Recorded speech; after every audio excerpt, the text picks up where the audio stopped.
dumating akong painting na naman, Joy. So, parang commercial ng Red Doors, bro. Tumaksik. Hindi naman yung kadil ko eh. Extra. 420 na lang, boss. Sige lang tama mo. Ayaw talaga ni madam eh. Patalo ba ako, boss? Patalo kaya ako? Guys, another watch, another gang. Guys, for today's video, may dumating akong painting na naman, Joy. So, isa sa mga bagong kinahihinihigag ko si Mendre, no? May deal ako mamaya eh, kaya lang di pa dumadating, guys. So, time check, it's 1:30. Aga ko, di ba? Kasi ako nalilate, time management.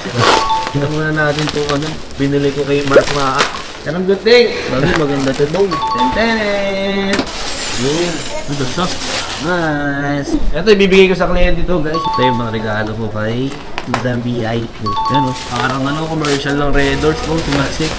So guys, samahan nyo ako at bibili tayo ng relo. Itong relo na bibili natin actually nag-reserve na to eh. So hinahanap talaga ni client. Uy! Upag! Hello! Hindi naman yung kadil ko eh. Extra.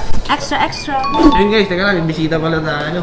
Nagbenta sa atin ng watches and another watches. Hello, dandila na kayo dyan, Sir, good morning po. Ano naamoy ko? Medyo may bango Namigay siya ng mga oil business ni ma'am. Oo, pangmasahe o inahalo sa tsaa. Haplas. Ano lang Pang haplas. Pero pang relax. Oo, mabango Bait ni ma'am. Lahat tayo dito binigyan. Binigyan. Pagka meron kayong insomnia, allergic rhinitis. Wala pa naman ako matulog minsan sa gabi.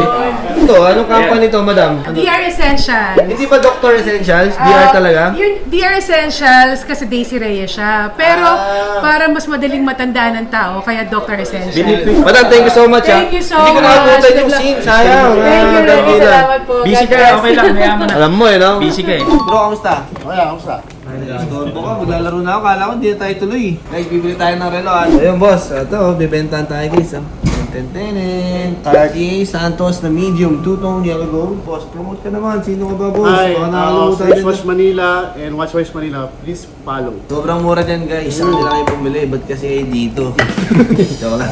10 guys, ang ganda. Magkano nga to, boss? 430. Cost naman, boss. Gusto ko 400 lang. Boss, guys. 400 na lang, boss. Hindi kaya talaga sa Spanish. Magkano sagad, boss? Bigyan mo sagad. 425. Boss, hirit ako isa na lang. 420. Ano ko lang, ipapass break ko lang. Tayo sa pinakataas-taas ang pinuno. Papa-approve muna, boss, kay bossing. Hello, madam. Madam, 420 na lang. Sige na. Umayag ba? Tawag mo ulit. Brother, 425. 420 na lang, boss. Sige lang, tama mo. Ayaw talaga ni madam eh. 420, kaya na yan, boss. Patalo ba ako, boss? Patalo kaya ako. Dito lang, 420 na lang kasi. Para maganda yung deal natin. 2,000 na lang, boss. Ano mo naman eh. Kung sa akin lang yun. Masaya, mabilis lang, ano? Hindi lang, Lambingin mo oh. naman para sa akin, boss. Lalambing ko na eh. 5,000 lang eh. Okay na daw. Uy, 420, boss. Thank you so much, ha. Okay. Send daw siya na maglalambing ha. Oh! Boss, ito 400. 1, 2, 3, 4. Thank you, boss, ha. Sinaglit mo pa ako dito. Alam ko, busy ka. Busy yan. Tapos bumenta niyan, boss. Boss, thank you so much. Bye-bye. Thank you. Next time ulit. Ayun guys, no, nakita nyo naman, no, bilis lang ng dungeon natin. Mas marami pa yung vlog yung mga personal, yung binili yung painting, kung ano nangyari, no. So yun, kuha natin ng 420, I think nasold natin to ng mga less than 500 ata, no. Baka na lang natin guys, kung lumabas sa vlog, edi swerte, kung wala, edi baka hindi siya pwede mag-vlog.